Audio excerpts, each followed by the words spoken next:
Masalan, ko'p odamlar mana yozadi, kommentariy, aldayapti, boshqaryapti bu.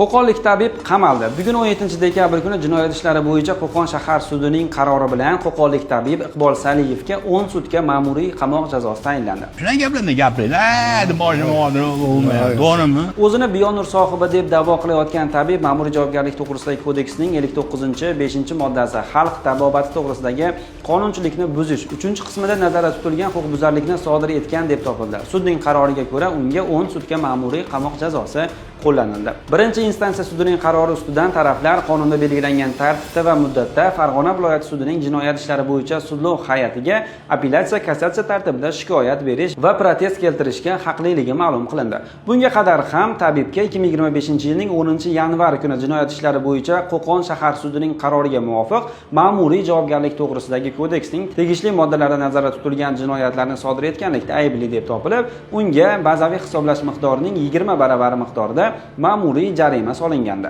To'g'ri gapda, bu xudoning ishki bu aka. So'nggi yangiliklar uchun Anhor.uzning ijtimoiy tarmoqlardagi sahifalariga obuna bo'ling.